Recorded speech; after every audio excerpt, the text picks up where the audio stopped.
بسم الله والسلام عليكم البنات. هذه ماكله تونسيه، راني باش نديرها باختصار، خاطر انا ما عنديش هذيك العقليه تاع نحط كل حاجه وراكم عارفين، كلش بالاختصار. هذه اسمها الشبطيه، وصلوا على رسول الله قبل ما نفهمكم. المعدنوس مرحي، بصله، شويه ملح،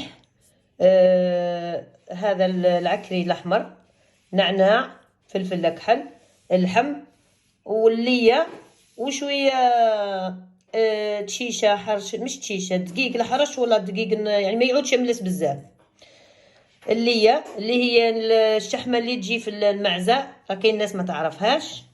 هادو تحطوهم مع بعضهم كيما راكم تشوفوا، ومن بعد تجيبوا البيض، نجيبوا البيض نخلطوه باش تشوفوا. نوريكم البيض قداش يعني كيما نقولوا بيضه، وكيفاش نخلطوه. فهمتوني؟ هي ماكله بنينه بنينه بنينه بنينه، مش نورمال. تقدروا ديروها كطعام، بصح طعام على طريقه تونسيه. تقدروا ديروها مرقه، تقدروا ديروها كيما تحبوا. هي الصراحه ماكله روعه. كيما راكم تشوفوا فيا اني درت البيض، نخلطو كيما هاك. لازمني نخلطو حتى انت تعجن. اسمحوا لي على انه ابني وعولتي راهم يعيطوا داخلين معايا في الفيديو. هكذاك لازم تتخلط. اللي يحب يكثر اللحم يكثر، اللي ما انت تحبوها هي كل ما يعود فيها اللحم اكثر كل ما تكون ابن واحلى واحسن.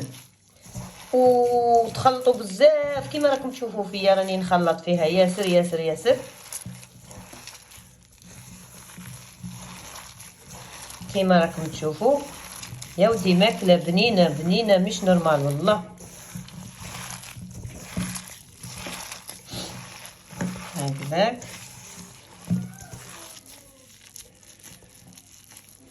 ومن بعد كي تكملوها كامل تشدوا الخلطه هذه اللي درتوها، تخلوا داك الدقيق الحرش والبيض والفاحات كامله تتخلط مع بعضها.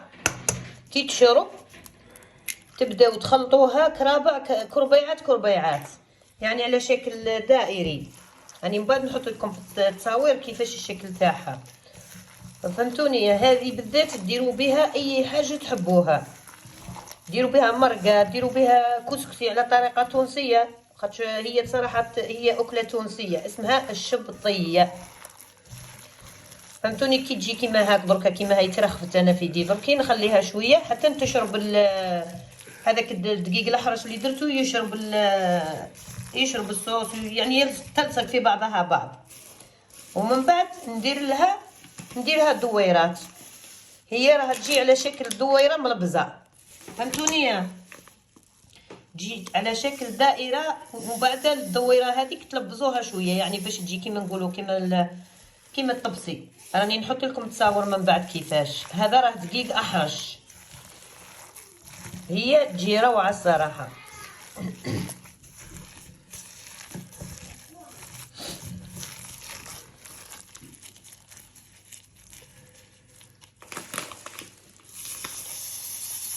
راني درتها لكم حاجه يعني كيما نقولوا درتها بزربه،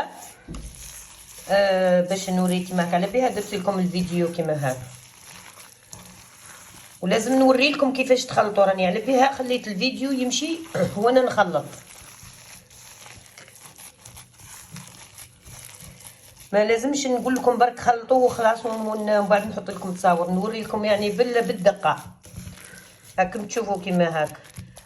ودركا الدقيق هذا راه خشين، ومن بعد راه يبدا يشرب الصوص ويجبد اللحم مليح، يجبد كلش.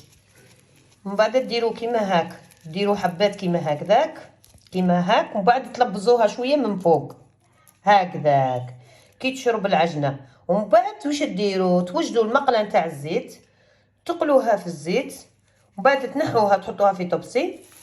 ومن بعد كي تنحوها تحطوها في الطبسي، تقدروا ديروها في ساشيات تحطوها في الثلاجه. وكي ديروا مرقه حمراء هي تجي مرقه حمراء برك، ما تجيش مرقه بيضاء. الناس بنات تجي في الكسكسي، كسكسي تونسي على طريقه تونسيه، فهمتوني؟ تجي مرقه ثاني باللحم الخروف، باللحم البقري. تجي روعه روعه. شوفوا تعرفوا لو كان ديروها برك مع صوص حمراء بالبطاطا مقليه تجي تقتل، يعني تقدروا تفنوا كيما تحبوا. المهم البنات هذه هي الشبقيه التونسيه. ان شاء الله يا ربي يكون عجبكم الفيديو، وراني كثرت عليكم وراني صورت لكم على طول يعني كيما هكا بزاف، وانا شاده التليفون ونصور لكم كيفاش راني نعجن وكيفاش راني نلصق فيها، على خاطر راها صعيبه، هي ماهيش سهله. لازم ديروا كيما شفتوني انا راني ندير. وبارك الله فيكم البنات. وراني قلت لكم الفيديو الكاميرا الفيديو القناه اليوتيوب تاعي راه فيها كلش، مش برك ماكله، اي حاجه ان شاء الله منها وجاي. تحبوا عليها اكتبوا لي لتحت في التعليق واش من ماكله تونسيه تحبوا عليها، ندير لكم فيديو ونعاود نحط لكم نورمال. واللي تحب مثلا تسقسي على المقادير تبعث لي لتحت، تكتب لي لتحت في التعليق وانا نبعث لخواتاتي. والسلام عليكم وصلوا على رسول الله.